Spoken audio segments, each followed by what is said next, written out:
Hey Trekkies, it's summer, and you know what that means. It's time for Creation Entertainment's Trek to Las Vegas 2025. This year, the convention has been expanded to a 5-day schedule, August 6th through the 10th at the Rio Las Vegas Hotel. Meet all your favorite Star Trek pros in one place, and hey, maybe you swing by Vic's Lounge and you see our panel. It's a great way to meet people in person and have some fun with your fellow Trekkies. If you can't make it to Star Trek Las Vegas, of course, there's also other events around the country this year. Trek to Orlando, August 23rd through 24th. There's the Trek to New Jersey, September 6th and 7th. And finally, the Trek to Chicago, November 22nd and 23rd. We're looking forward to meeting as many of you as we can this year. So make sure that you get ready to trek to Las Vegas. This is Rong Fu, and you're listening to Open Pike Night. We are 5x5 for Pod Warp.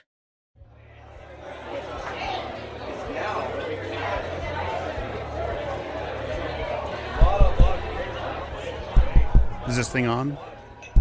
Hello, hello.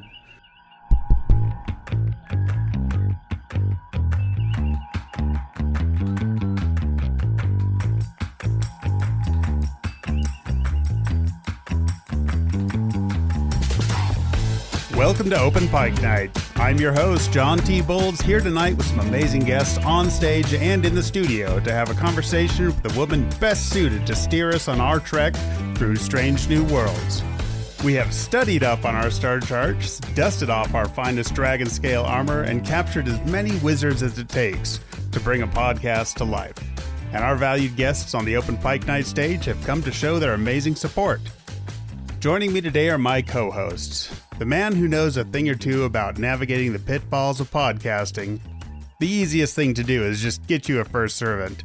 Host of Sudden But Inevitable, Jesse. And I no longer recognize your authority, Producer John. Just be aware of that going in. And the man who knows the true value of commanding a loyal army of troops to carry out the demands of Queen Nev. Just ask the rest of his co-hosts. Host of Green Shirt, a newbie's trek through TNG, Cameron.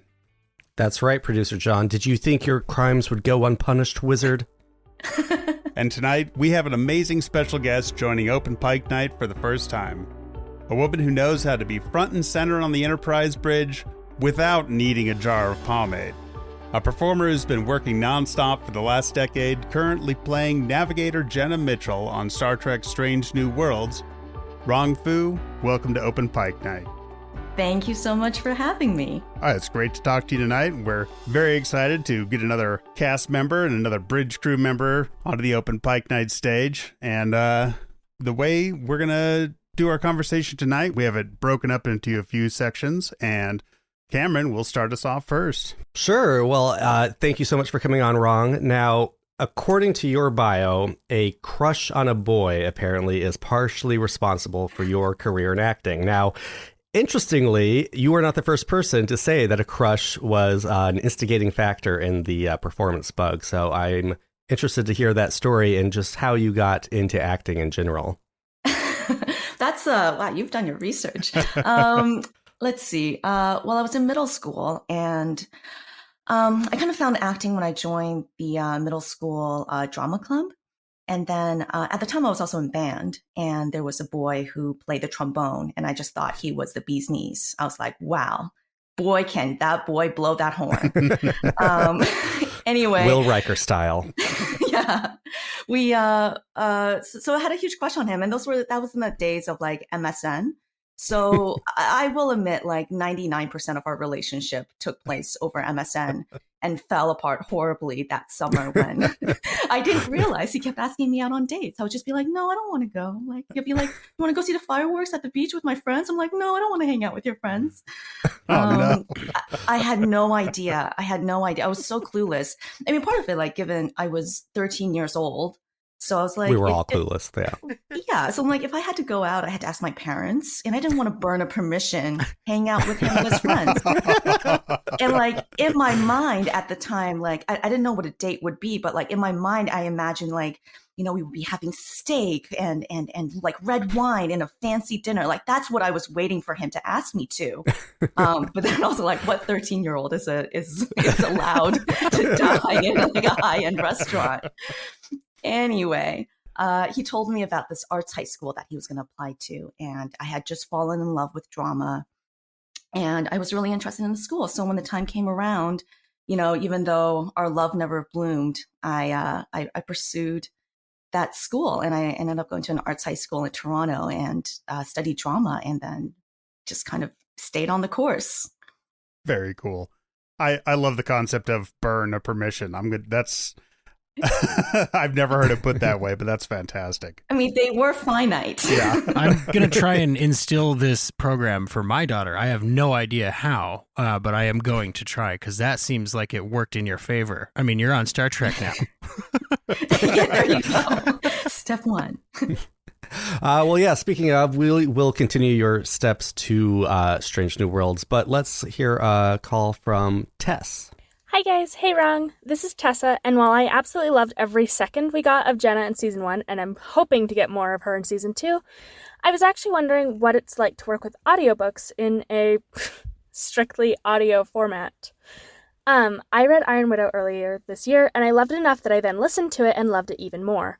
Your narration is so captivating, and my girlfriend can probably attest to the fact that I talk about you having a voice for audiobooks frequently.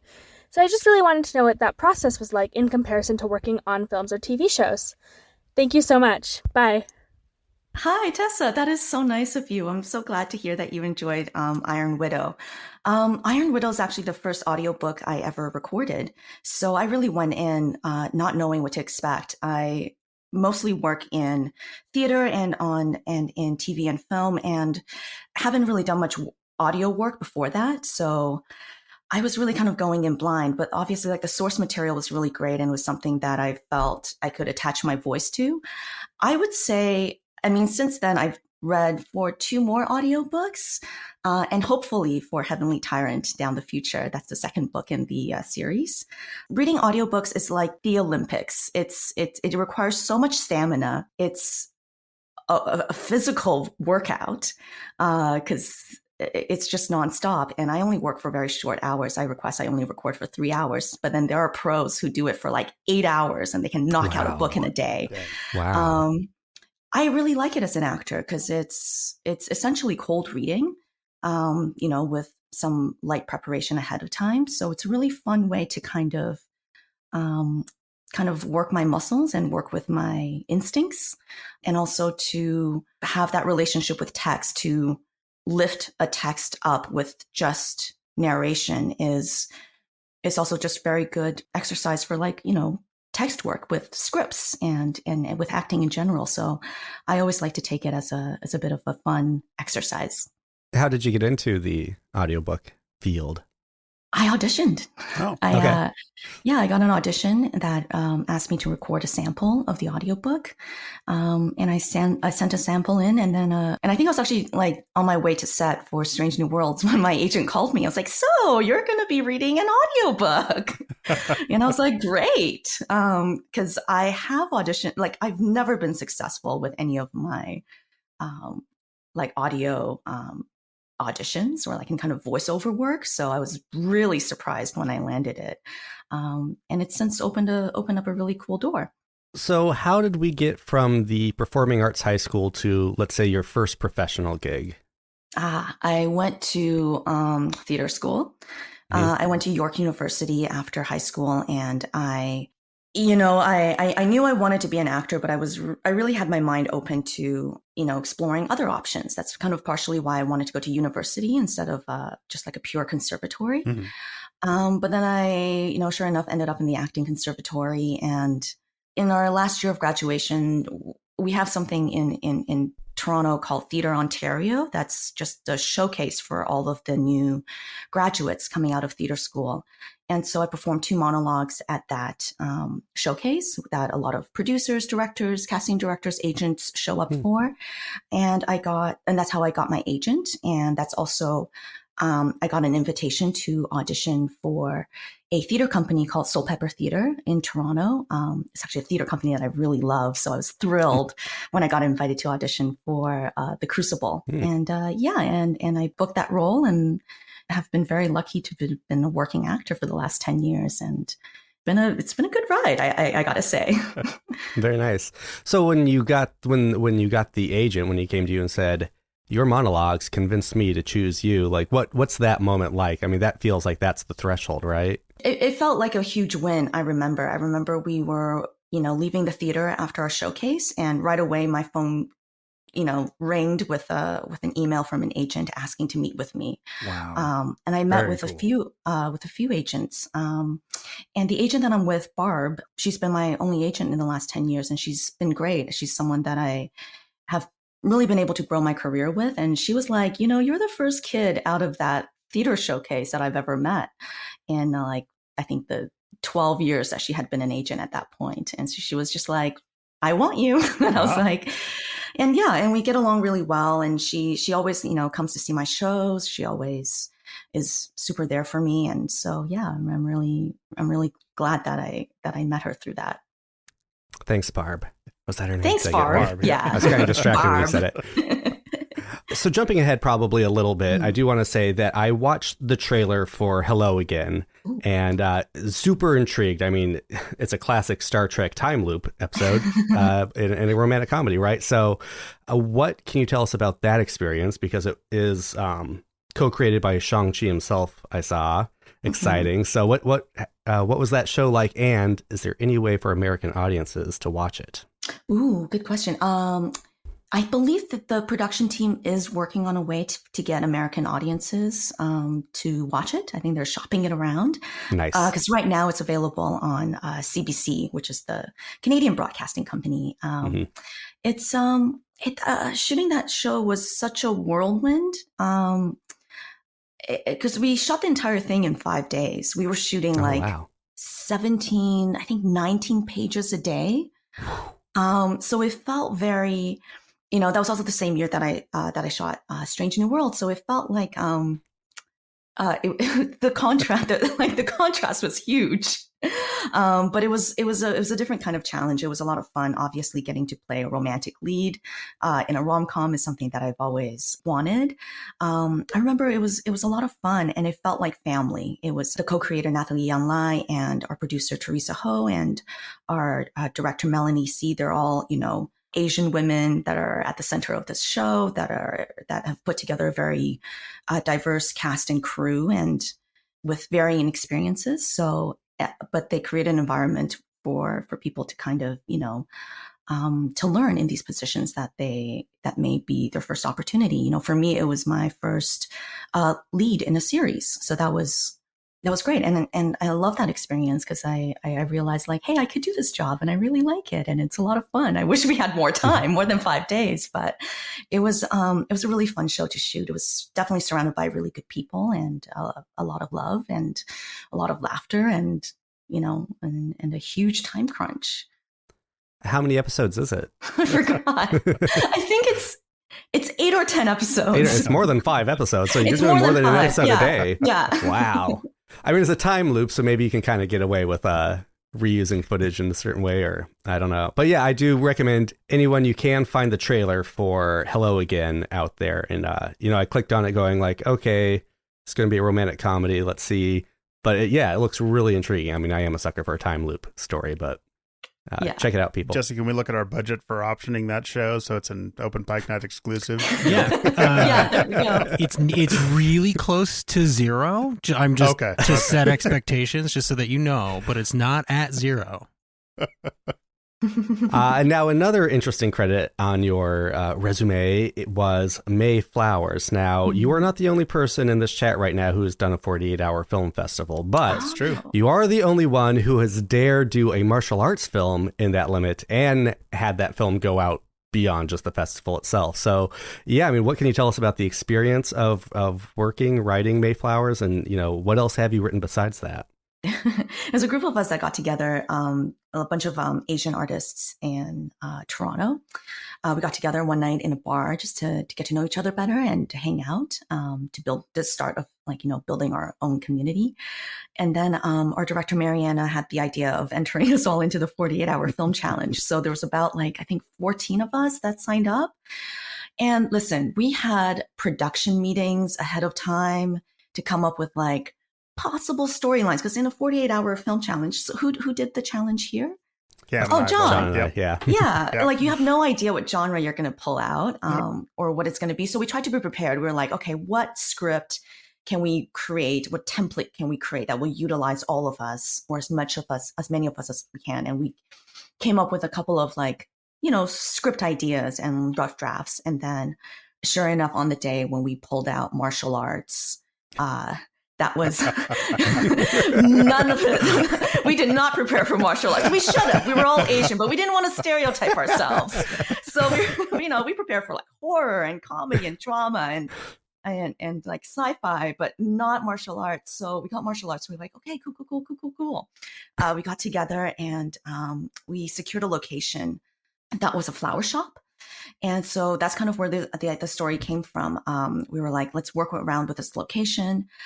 We trimmed the cast down to 2 or 3 people, because you can't shoot a martial arts with 10 actors. That's just we don't have the time to do that. So the director and I sat down and we kind of banged out the script in an hour. And then right away they were off to rehearse some of the fight choreo. And then since then, I've written in a series called The Next Big Thing. It's about, I think, 5 artists whose stories intertwine about them coming together to create this show. And that was really fun. I actually really enjoyed it, because I think for a long time I've had writer's block, because I wasn't sure what kind of work I wanted to create. And so it was really freeing to be approached with a story and an idea, and to kind of add my own take on it. And I think last I heard, they're actually trying to turn it into a full-length movie.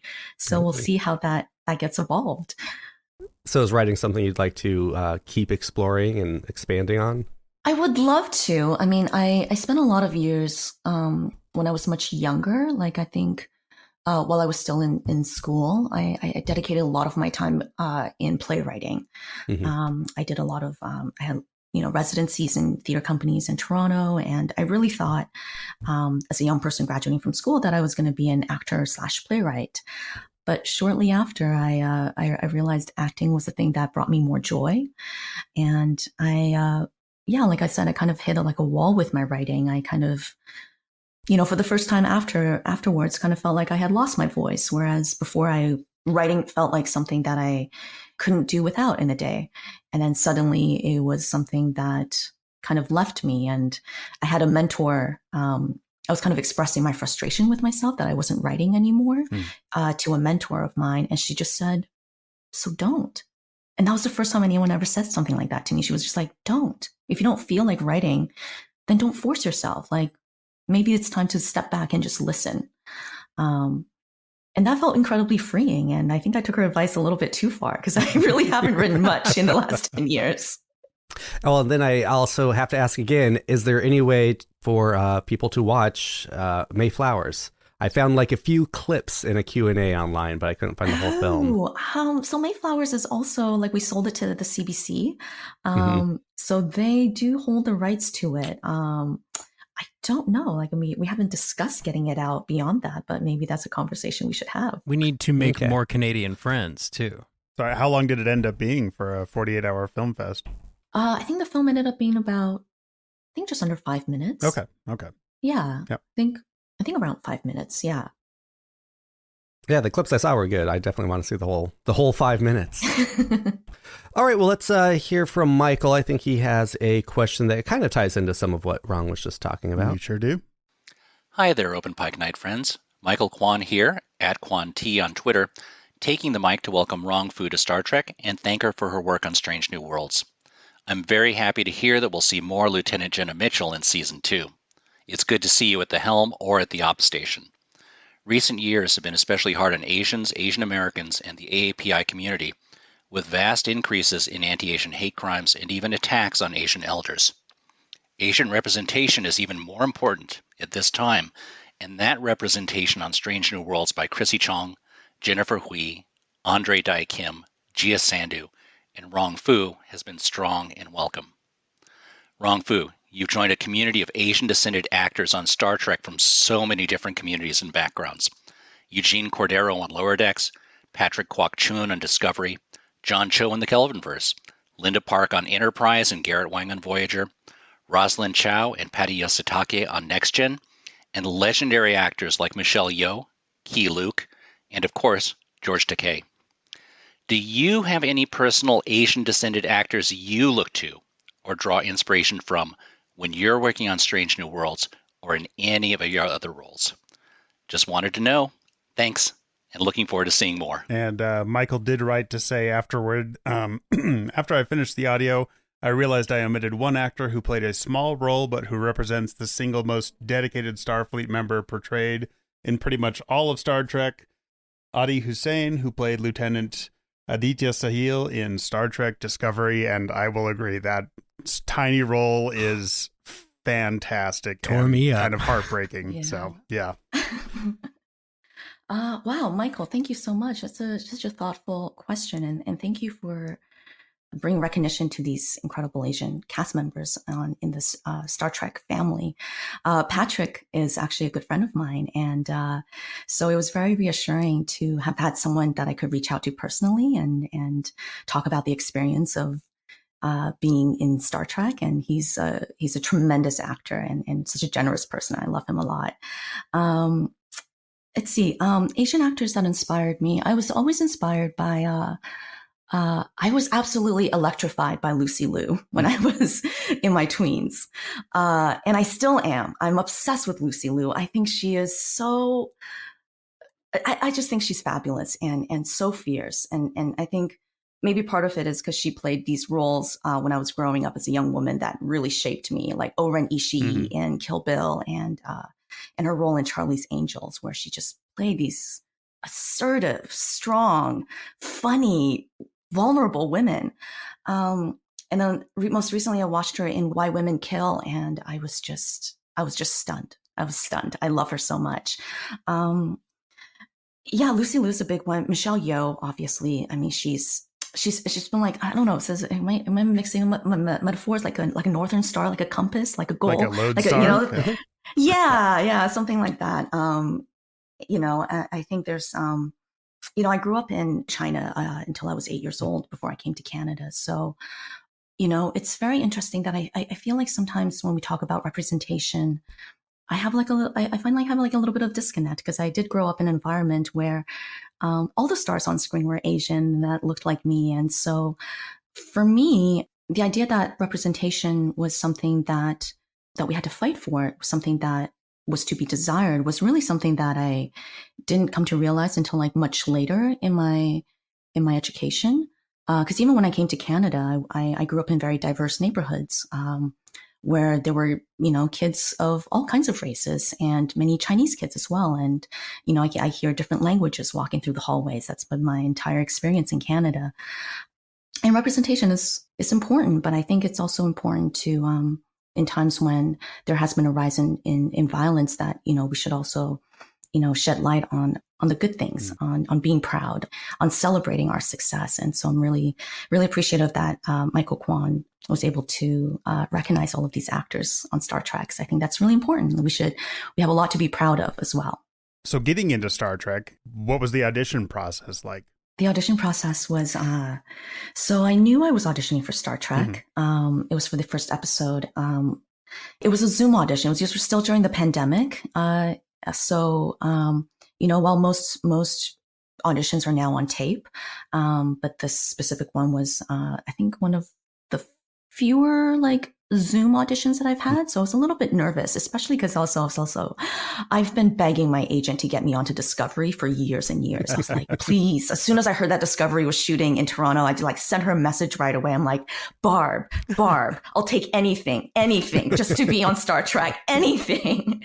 And she was just like, you're not the first person to have messaged me today about that. You're not the first person on the show to say that was their goal either. Yeah, so I was super excited when I got a audition for Strange New Worlds. I didn't really know what the show was. I kind of looked into it. I think the character description for Mitchell was, I think it was, she has kind eyes and a wisdom beyond her years.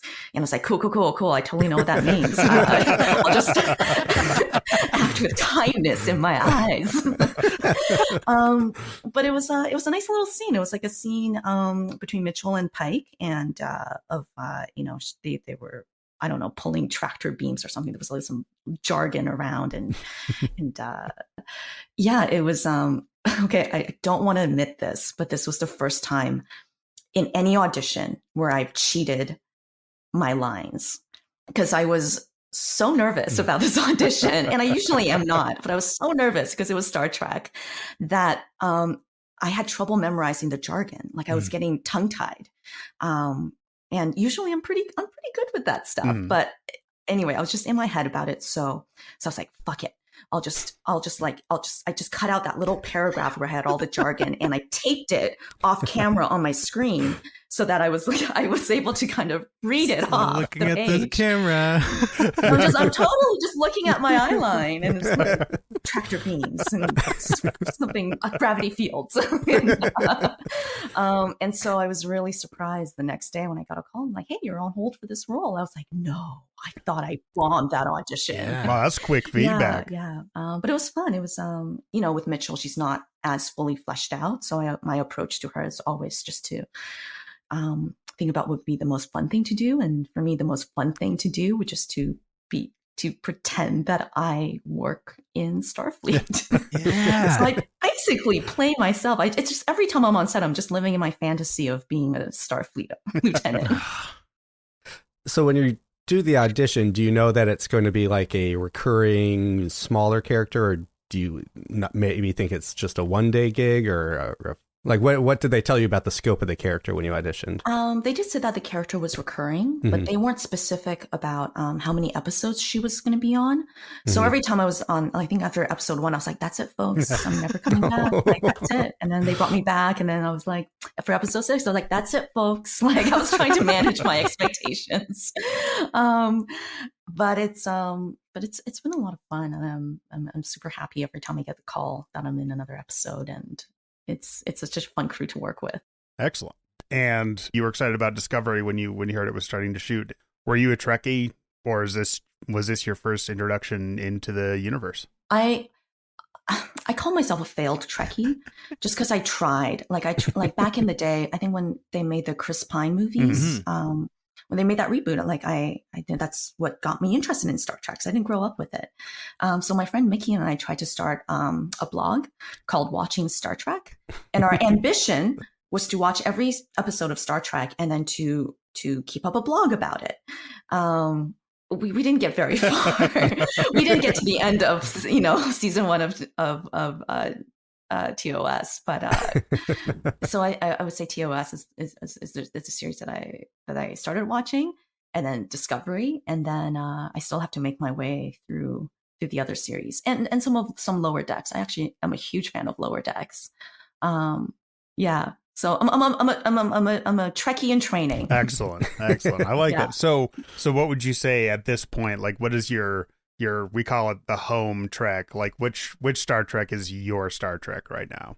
Besides Strange New Worlds. Is that excluding Strange New Worlds? Is that excluding Strange? I was like, is it not very? I mean, it could be Strange New Worlds. So.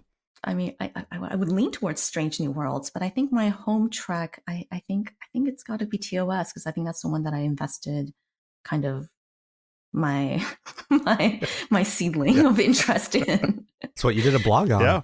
I wrote about it. Yeah. You come from the time of MSN Messenger and blogs about the things that you care about.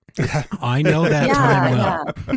Yeah, I never made it to the podcast stage. Just the latest. Yes, but you did make it to the bridge of the Enterprise. So right, yeah. We'll wait. We'll call it even. Yeah. So what's been your favorite fan reaction to Strange New Worlds so far? I don't know. I think my favorite reaction is just the ones between like friends and family that heard that I was in the show, because it was honestly the first time where I had a lot of friends that were like, genuinely cared that I was on a show. Especially like speaking to like my friends that I grew up with. Most of them aren't actors. So I was just like, oh, cool, interesting. You're doing a play or you're doing this show I never heard of that I'm never going to watch. But when I said Star Trek, they're like, oh shit, Star Trek. I'm like, wow, you're finally impressed by me. I finally have your validation. This is how I get you to pay attention to my career. Just get on a hit show because it's so easy. Oh, I know. I mean, I'm not really on social media. I Marie Kondoed it out of my life 2 years ago. Okay. Strange New Worlds was the first time I had people write to me and ask for an autograph, and someone in the States sent me like a little, almost like a little homemade like trading card of Mitchell, and asked me to sign it back. And I was like, I've never had anyone like make a trading card of me before, so that was really nice. That's fantastic. That's great. What's been like the weirdest fan reaction? I really don't know. I mean, the trading card is kind of nice and weird at the same time. And weird, yeah. It was very sweet. You leave trading card person alone. That was only sweet. That was only sweet. You know, that was Jesse. It was me. Nice. It was me. Yes. It was you. Well, it's good that it was Jesse, because he is going to ask you some more questions specifically about the episode details for Strange New Worlds. We do want to dive directly into all of your time on Strange New Worlds, but I'd like to continue to let our wonderful audience take the lead here. So, John, if you wouldn't mind, go ahead and cue up Michelle for me, and then I will follow Michelle's lead. Hey, Open Pike Night. Thanks for letting fans submit a question for Rong Fu this week. We're so happy to have her on board. And Rong, I checked out your website, and I too am a dry humor enthusiast, and I loved what you were doing there. I wonder if you ever have thought about doing maybe stand-up comedy or writing comedy or performing comedy. I think about the Elysian Kingdom, where you got to be in that awesome sword fighting scene. I know you didn't do any sword fighting per se. I think you actually took an arrow, which was pretty rough. But any thoughts on comedy in Star Trek or comedy in general? Also, what did it feel like to be part of that conference room scene in the finale where you have all the heavy hitters? You have Kirk, Spock, Uhura, Mbenga, Pike, Ortegas, who you have great chemistry with and a great rapport with. I'd love to see a buddy cop show with them. But anyway, I'm rambling. I'm just so excited to hear your interview and to hear your thoughts. And finally, I do usually make what we call a Crusher connection every week, because my favorite Star Trek character is Dr. Beverly Crusher. And this week, I would say your character, Lieutenant Mitchell, is at navigation, and so was Dr. Crusher's son, Wesley. So that's a little Crusher connection. And also, Dr. Crusher was an amazing representation of women, and it's great to see more women like yourself and more diversity in Star Trek. So thank you for coming on board, and I can't wait to hear your thoughts. Live long and prosper. Hi, Michelle. Wow. I just very quickly Googled Dr. Crusher because it's like, who's she talking about? And I was like, oh, okay, cool. I've seen that face before.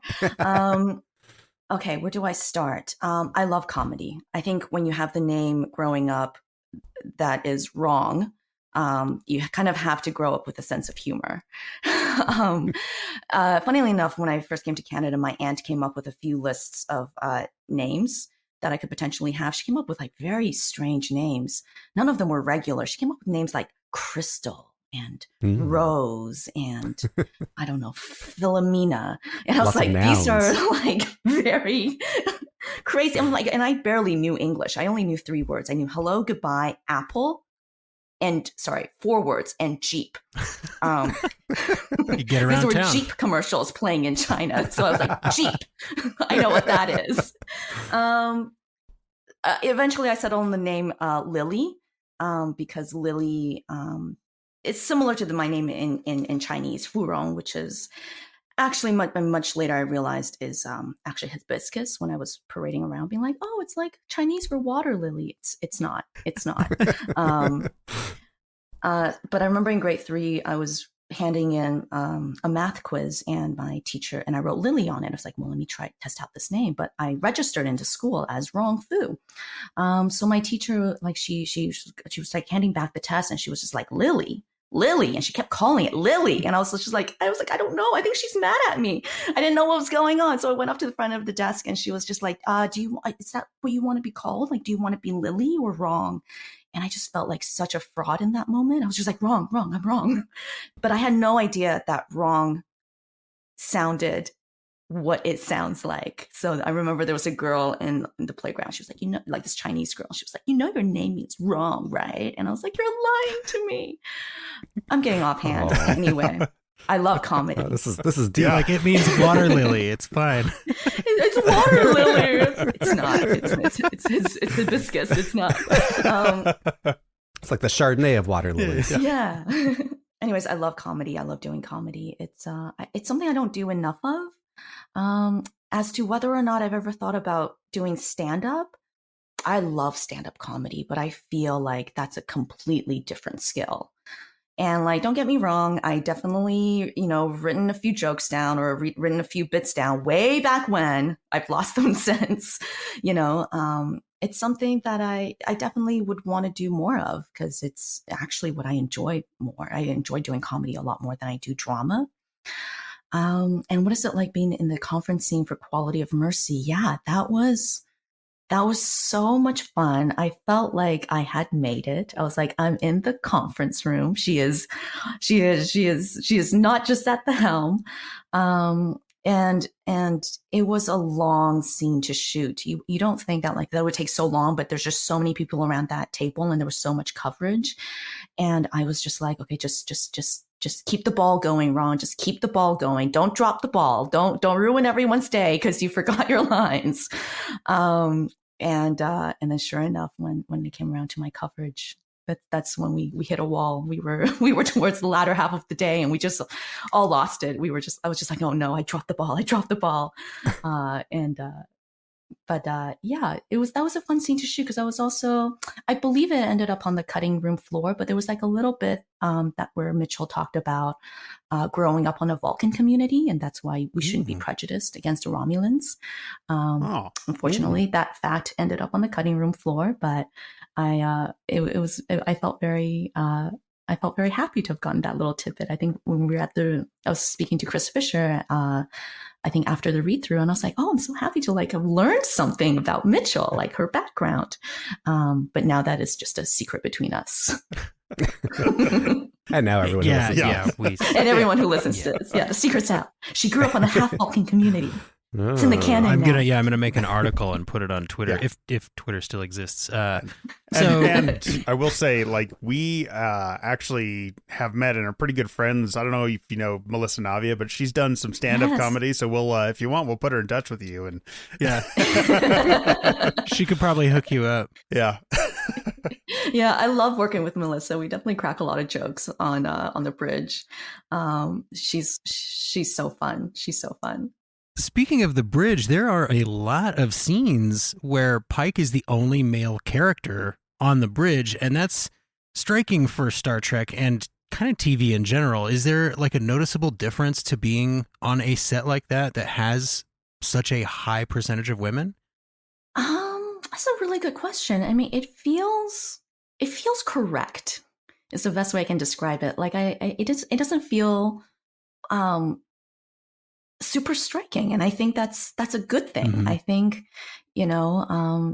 I love the energy that these women bring to the bridge, and we've had some really incredible female directors at the helm of a lot of these episodes as well, and writers, and so it really does makes me think about what Star Trek represents and how it's always pushed diversity and representation forward, and it just feels very correct to be on that bridge with all of the different people on the stage, bringing their best forward. Yeah, like it's a lot of fun. It's really what it is. It's a lot of fun.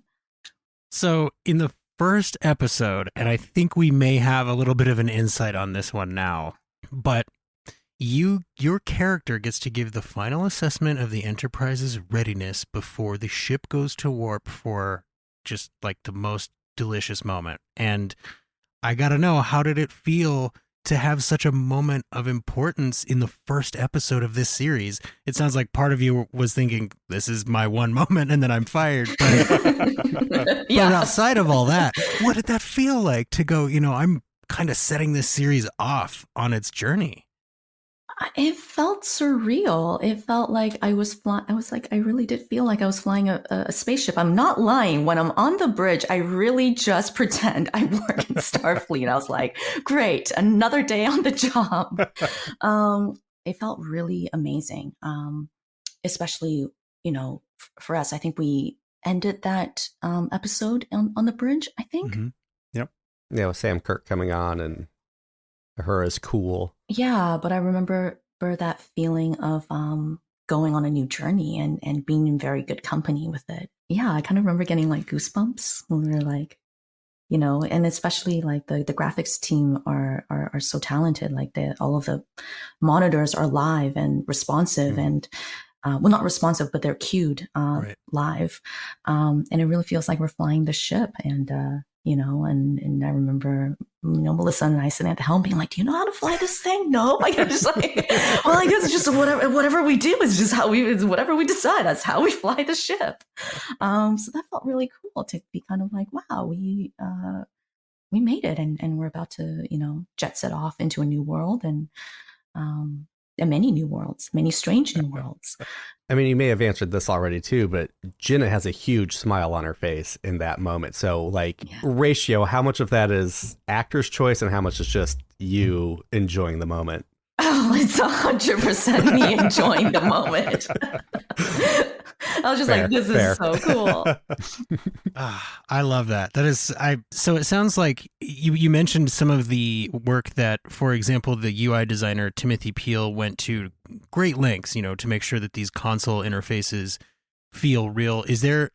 I know in episode 10, Lieutenant Mitchell gets to lick some real lucky shots at these Romulans. Is there a button that says fire? Like, does it say that, or are you like picking like this says fire? No, there's a little button on the side that says fire. And I always wish the button was bigger.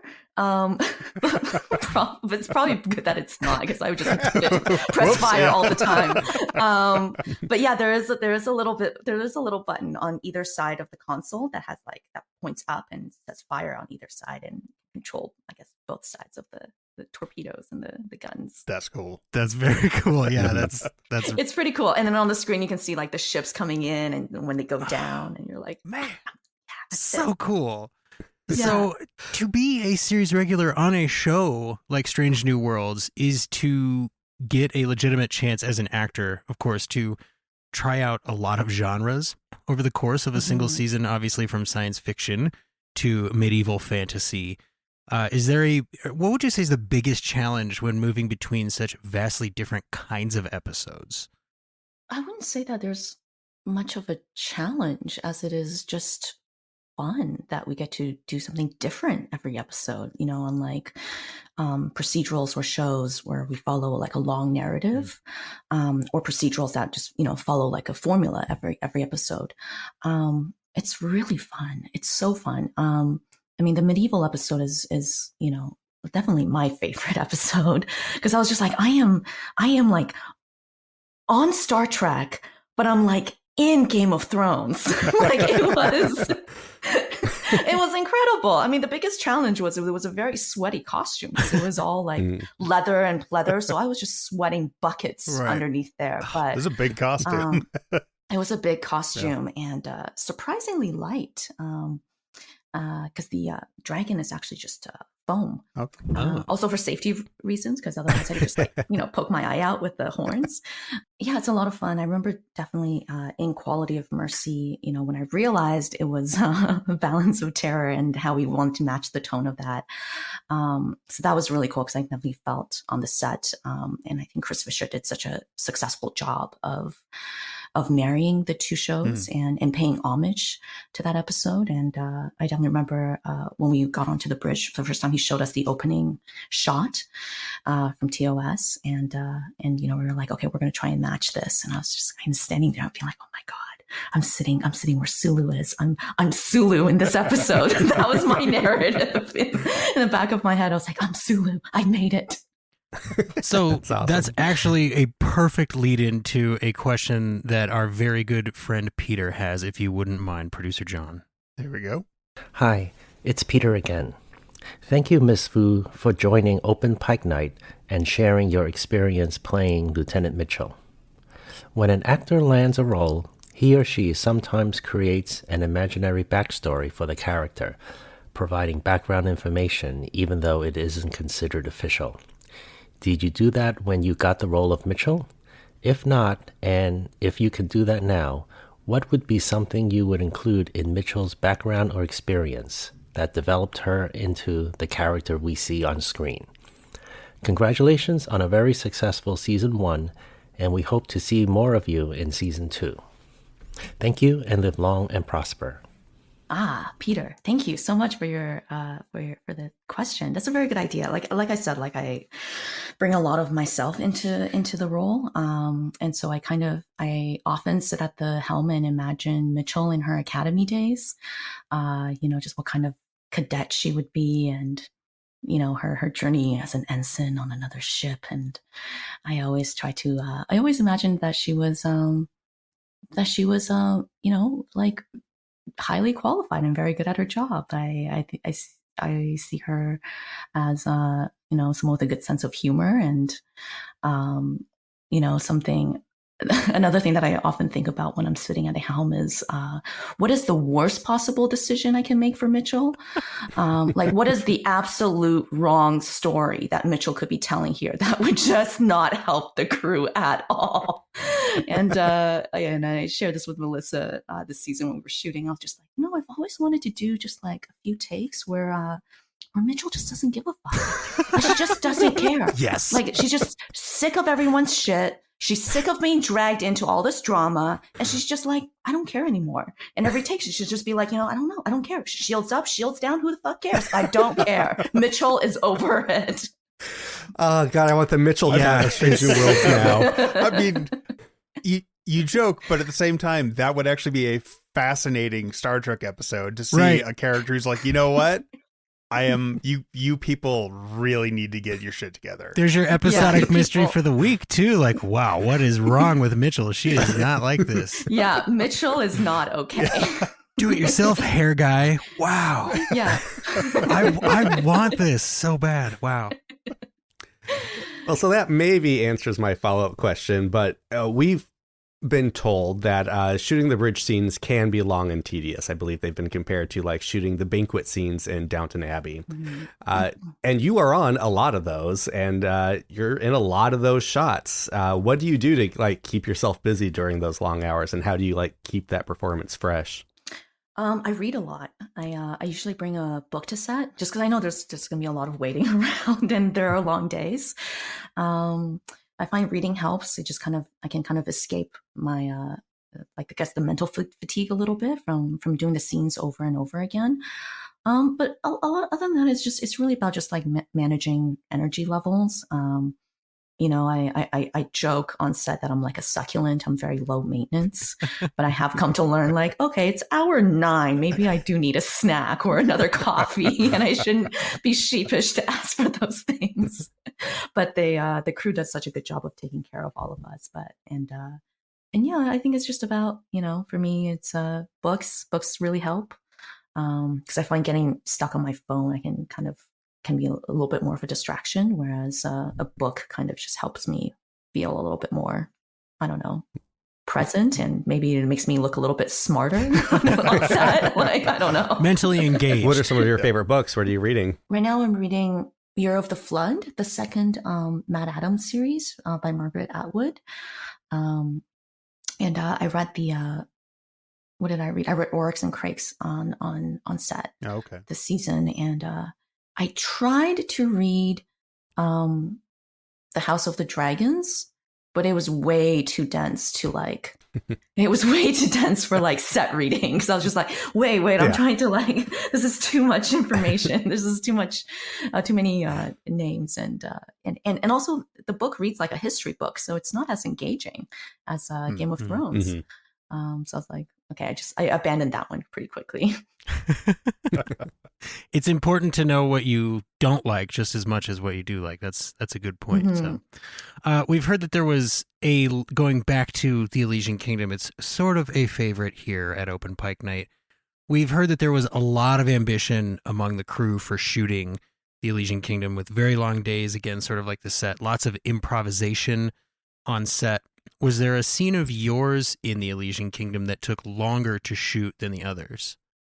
Actually, like I find with the Elysian Kingdom, those were the days where it felt relatively faster for me, I guess, just because some of the setups were just the logistics of where we're shooting, like in hallways and stuff. It's not as complicated as when we're on the bridge, which can often feel a lot longer. You know, I remember like the first scene that I did where she confronts Mbenga and the crew. We shot that very quickly. I was in my trailer almost the entire day, and it was the end of the day, and you know, they finally brought me onto set, and you know, I saw Chrissy in her costume, and but then, you know, she was dying to get out of, because it's in a marvelous ball gown. So by the time that when we were just doing my coverage, like everybody else was like disrobed. They weren't even wearing their costumes anymore. I was just like, okay, cool. Everybody wants to go home. Okay, let's bang the scene out and let's get everyone home. No pressure at all. Wow. Yeah. Well, I take a moment to do my Elysian Minute now, Jesse, because this is a favorite of mine, and I have questions. So first, let's just start at the beginning. When you got the script and you had to go through a couple yellow highlighters for your lines, like, did they warn you ahead of time this was going to be your biggest episode, or did you find out when you read it? No, I had no idea. Yeah. I mean, most of us, I think when we were shooting, a lot of times the episodes towards the end of the season don't come out until they come out. So I had no idea. I mean, I heard murmurs that people were getting costume fittings for this fantasy episode. I remember thinking, wow, that's so cool. It'd be so cool. I was like, I would love to be on an episode like that. I was like, but you know, probably not, because everyone's getting fitted for it now. And then lo and behold, I get the call, and I'm like, oh, I get to play this alternate version of Mitchell, and I was thrilled. I remember going to my costume fitting. It was like the most exciting costume fitting I've ever had, because just, you know, looking at the pieces and putting it all together, you know, it was incredible. I was thrilled. I mean, I actually later learned through someone in hair that I wasn't supposed to be in this episode, and they wrote me in. So I was like, oh, that's so nice. I'm so glad that they did. But I don't know when that decision was made, but clearly it wasn't in the original. Well, now you had mentioned Lucy Liu and Oren Ishii being a big inspiration. I understand that you are a big Kill Bill fan. I listened to a certain podcast about you talking about that. And so, yeah, you must have been so excited to get the sword. And I'm just wondering, like how fun was that for you, and how hard did you try to convince them to give you a sword fight? I was really hoping that I would get a sword fight. And then I think like the constraints of time and stuff, they're like, no sword fight for you. But we did bring I think she was supposed to get hit in the shoulder by the arrow instead. But instead she just gets disarmed. And that was a decision due to time and constraints. But they did hire a stunt double. And she was actually someone who, she was like a professional martial artist, and she works with swords. And so when we were rehearsing that scene, like I would pull her aside and be like, okay, can you show me, like, is this the right way to pull the sword out? Like, can I do it? Like, how? And she showed me a couple of ways to do it. And I kind of practiced it with my wrist to try and like make it look more badass. But yeah, it was fun. It was very hard not to like fiddle with it, because you're just all you do. If someone gives you a sword, you just want to play with it. It's the single best prop an actor can get. Yeah, exactly. And so it was fun. Like, you know, hopefully we'll have more sword fights and or something else where I get to. Absolutely, we want some more Elysian Kingdom callbacks. Yeah. Now, the episode is so fun because it turns everything on its head, not just for the characters, but like the actors too. And I mean, correct me if I'm wrong. I believe it's Jenna Mitchell is the brute that drags Pike in to meet Queen Nev. Is that right? And kicks him to the ground. Yeah. And so you get to kick not only the captain to the ground, but the top of the crew sheet to the ground. Like Again, what's the ratio of like, ooh, this is so much fun to like, okay, I'm kind of nervous to beat up the captain here. I was so nervous to handle Anson. I was like, I I mean, not that I can hurt him because he's a very tall man and like very strong, but I was so nervous. And it was actually Anson, like when I was pulling him, he would just kind of like kick me in the tush. I was like, what? And I couldn't hear what he was just like kicking in the tush. And I was like, oh, okay. And then I kicked him. So that was actually his idea. And I was just like, okay, if you're sure, I don't want to hurt you. We still have 2 more episodes to finish. Not that I could ever hurt him, because again, he is a very fit and strong man. But yeah, I remember we were shooting that scene, and Anson was hilarious in that episode. And he had some ad libs that just killed me. I think at one point he was like, please, I'll have your babies. Like, I almost corpsed. I was like, oh my God. It's too good. It's too good. I think hearing the Elysian Kingdom ad libs is my favorite part of the show. So yeah. Thank you. So far, yes. It's been, I mean, it did end up as a favorite episode of the crew here on the show. So it's a thing that we sort of, I don't know if we spend too much time on. I think maybe we revel in the Elysian Kingdom. Is That's right. How to say that. I did notice that both you and Chris Fisher, who you had mentioned earlier and who we have heard nothing but positivity about in all of our interviews, you both have some credit listed on Warehouse 13. Did you ever meet on Warehouse 13, or is it just pure coincidence that you both also ended up on Strange New Worlds? Oh gosh, I think it's coincidence. I mean, strange. Warehouse 13 was my first ever job that I booked in TV, and so I remember it was just all kind of a bit of a blur. The idea of like working with so many people, meeting so many new people. So I would love to be able to, like, if we could time travel, go back in time and be like, was Chris Fisher like poking around in the hallways? Like, was he there? Did we brush shoulders and pass? But I don't know. I think it's coincidence. My first time meeting him was over Zoom when we did the reading for the last episode. And yeah, he's a tremendous guy. I love working with him as a director. He just. And yeah, it does really seem to lend itself to the narrative of the cast of Strange New Worlds as sort of a big fun family. Like in Star Trek history, the TNG crew is famous for that too. They all love to hang out together still to this day.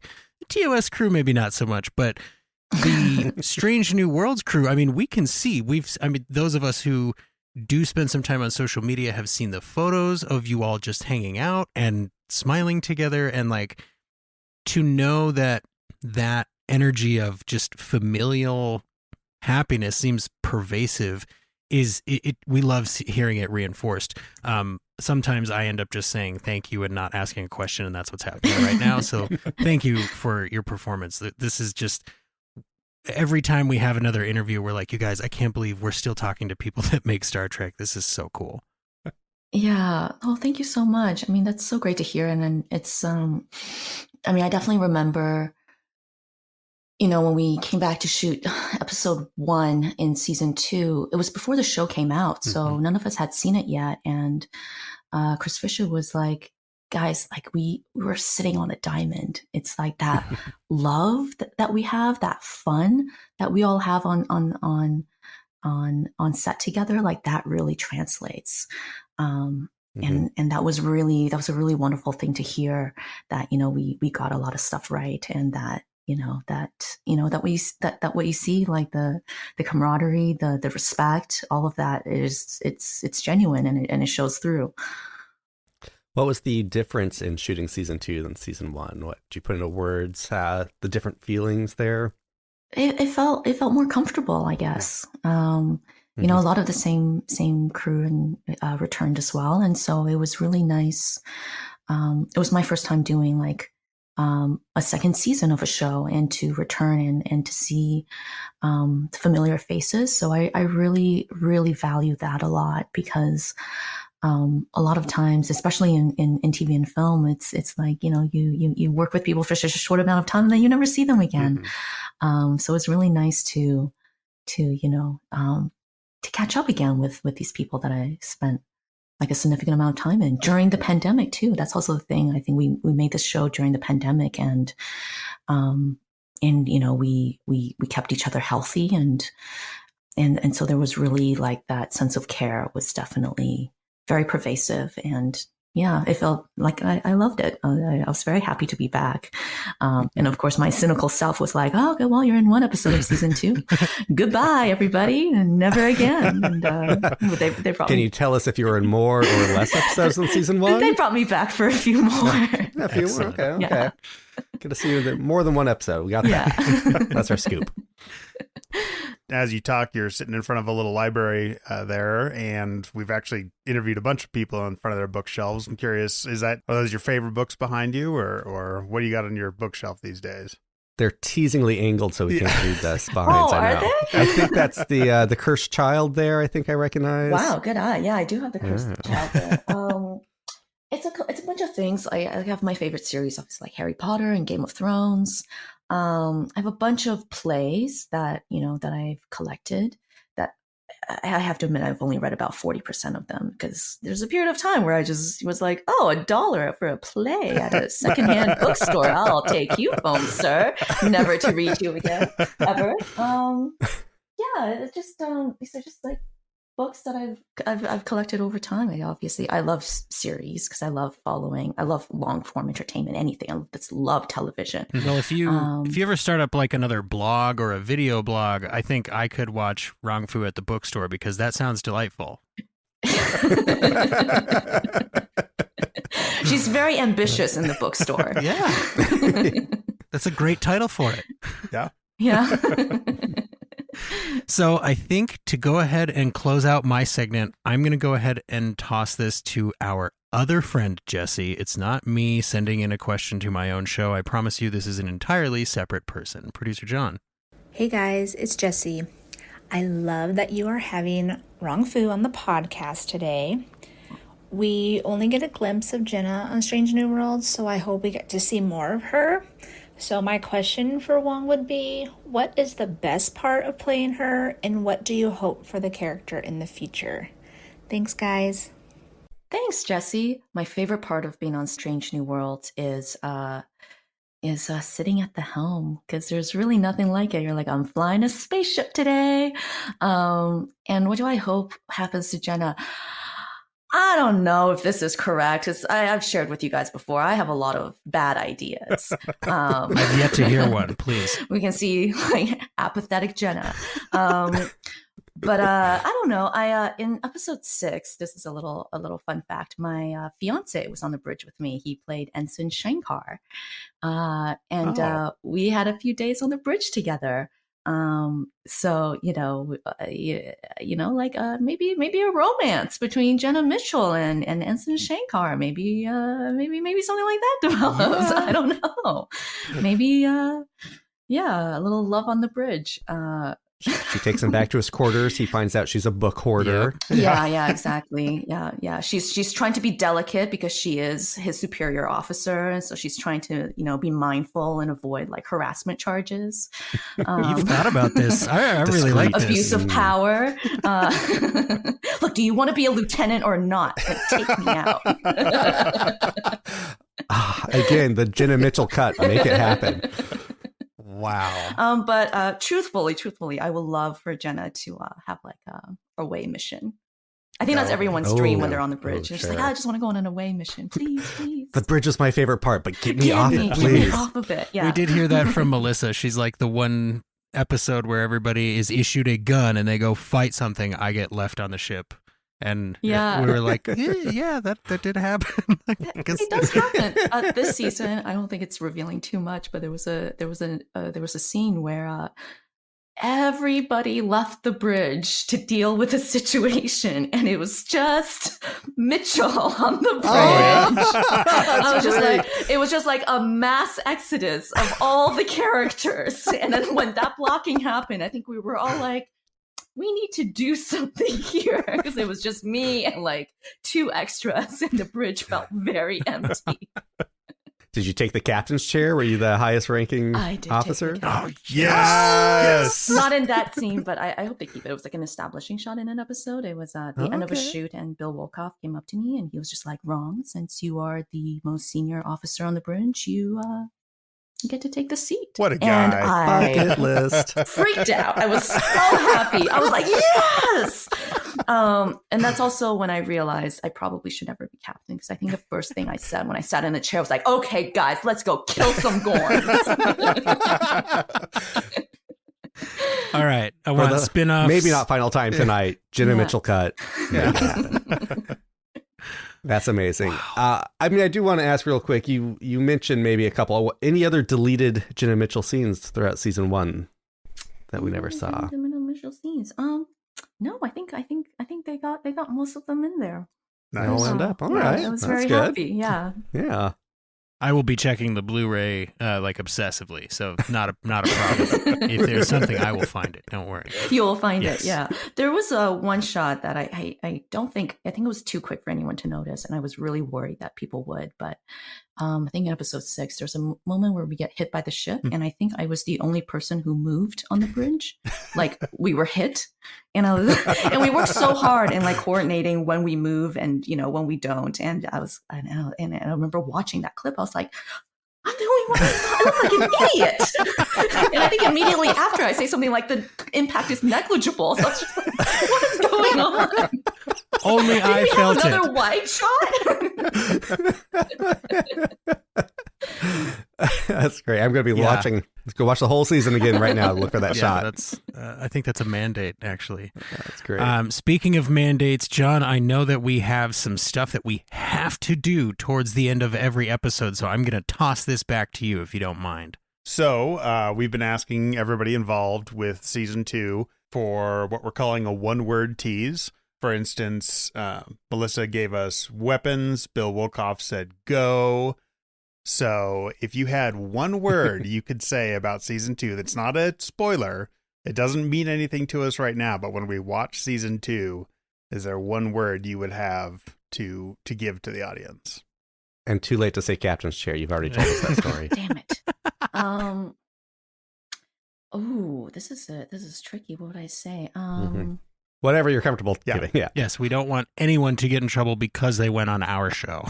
Yeah. It's like a no spoiler, just a little thing. Here's what happens at the very end. You can tell us that off camera. We promise it's okay. Gorn eat Pike. Yeah. Pike. Zombie. No. No, that's not it. That's not it. Klingon coffee. Okay. That's tantalizing. Okay. Another 2 words. That's actually 2 words. No, Damn We've got a it. couple drinks. I know. We've got a couple 2-word drinks. Yeah. Yeah. Perfect. Thank you. I'll be totally honest. I spelled coffee with a K. I think it was. It's just probably how they spell I think it it. was because it was the Klingon right next to it. It just felt Klingon, right. yeah. That's on me. All right. There is an actual name for Klingon coffee. I don't know if this is coffee or the Klingon espresso, but Well, that's exactly it. There's a name for this drink, and it escapes me. Ractigino. Yes. Okay. Yes. There we I think go. it was, Ractigino. Yeah. There we go. Look at that. It autocorrects in Google Sheets. That's awesome. Ractigino is a word in the Google dictionary. Yeah. That's how it should be. Yeah. And, of course, Rong Fu, Open Pike Night is an Open Pike Night themed podcast. And we're curious, do you have a favorite joke to share with us tonight? I don't know if I got any jokes in me. I have 2 anecdotes, and I'm going to let you choose. Okay. Hamsters or goats? Oh, How do you choose? That's a Sophie's choice right there. my instinct is goat. Yeah, I'm going to go with goats. I was going to say hamster, Okay, but I'm go. not We'll voted, see how much so. time we have. Maybe we'll have time for hamster. Okay. So when I was 15, I went back and visited China, and I once carried a goat up a mountain.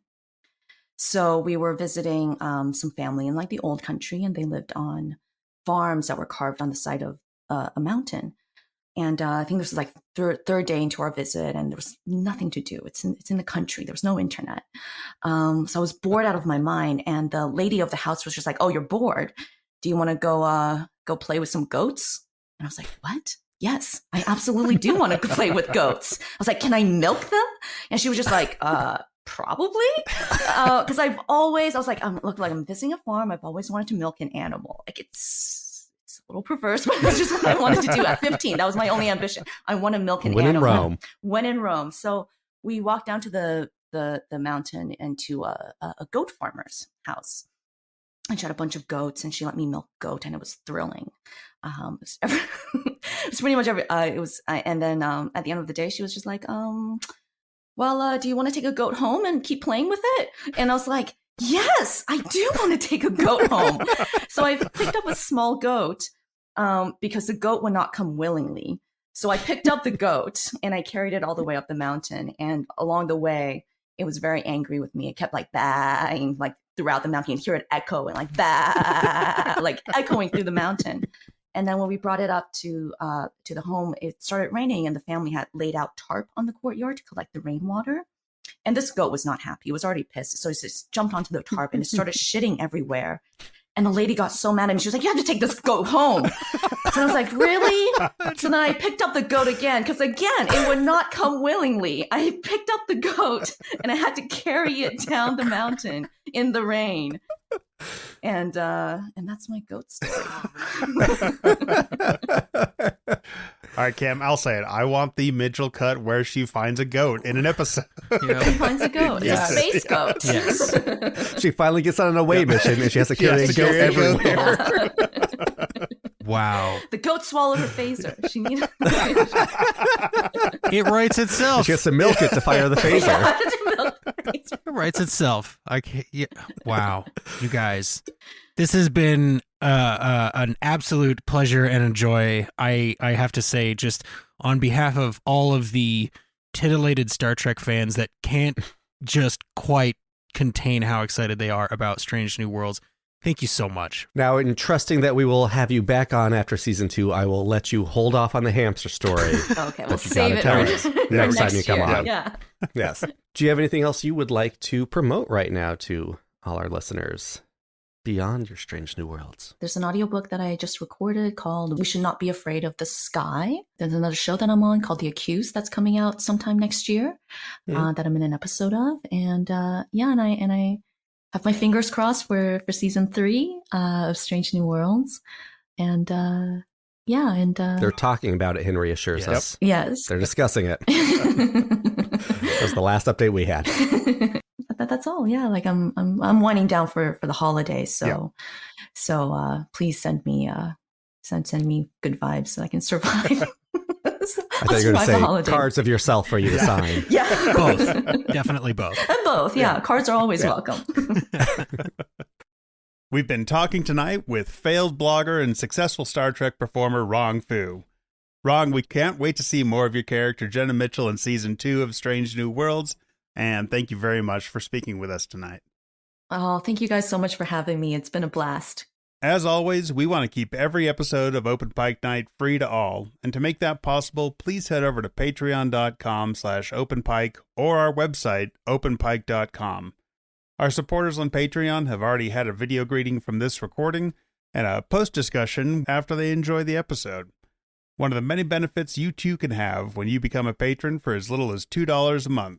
Jesse, how else can our listeners help? The easiest way for you to help us make Open Pike Night the best Star Trek Strange New Worlds call-in podcast that there is to go to openpike.com/join us and record your voicemail 90 seconds or fewer to be included on the next episode. While you're there, you can also sign up for our newsletter that gets you a email notification about who our next guest is going to be, how you can help us make the next episode, and you can also go check out our cool merch, of which there is a bunch of new options currently: t-shirts, mugs, stickers, that sort of thing. Basically, openpike.com is your one-stop shop for all things Open Pike Night. And of course, I think you can probably still follow the show on Twitter at Openpike. Cam, where can people find more of you? Yeah, I don't have a blog chronicling my first time Star Trek viewing, but I do have another podcast. You can find me on Twitter at GreenShirt87, the account for my and John's other Star Trek podcast, Greenshirt, A Newbie's Trek Through the Next Generation, where I am the titular Greenshirt watching The Next Generation for the first time. Come join us, season 6 about to get off. Yo. Go off? And Jesse, where can people find more of you? If for whatever reason you need more of me in your ears, just stay in this podcasting app and search for Sudden But Inevitable. That's the show where I turn longtime friends into brand new fans of the shows I feel they probably should have seen by now. Shows like Firefly, Cowboy Bebop, and movies like Highlander, Donnie Darko. Yes, I know people who have not seen these things. Go listen to me make them see those things. That's sudden but inevitable. And I can be found on Twitter at John T. Bolds or on our Open Pike Night Discord server, where the three of us are getting a chance to hang out with some of our fans and just set up a little bunker in case Twitter goes all the way down or has already gone all the way down. We shall see. I can hear you out there asking, and I'm just here to tell you the answer is yes. Our Discord server has a dedicated time crystal emoji. It's been a long night, and the Open Pike Night crew has to make space to film another season of the time loop show Hello Again with Rong Fu. It's been a long night, and the Open Pike Night crew has to... Oh, crap. Wait, no. Thank you all very much for being with us here. Please be sure to clean up after yourselves. You can go anywhere you want, but you can't stay here.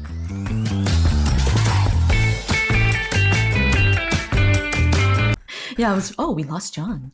He'll be back. I'm sure he'll be back. My cat is knocking at my door. But and he's got the next clip though. We need him. And John is in a cabin, I believe, currently. Ooh. Yeah, let me go let my cat in real quick while we're waiting for him. Yeah, he's a little bit in the wilderness. It's not. Uh-oh. Remember, we lost Jesse too. We lost them all. Jesse too. We lost them all. It's just you and me. Oh my god! And we're my the cat. only ones flying the ship. Well, yeah, I'm sure they'll be back. Boop boop boop. Streamer lower. Turn on the phone. Oh, there we go. Oh, they're all back at once. That was cool. And we're still recording, looks like. Yeah, it looks like everything is still moving. That was weird to watch the screens shuffle and kind of fun. Yeah. I was kind of down for that.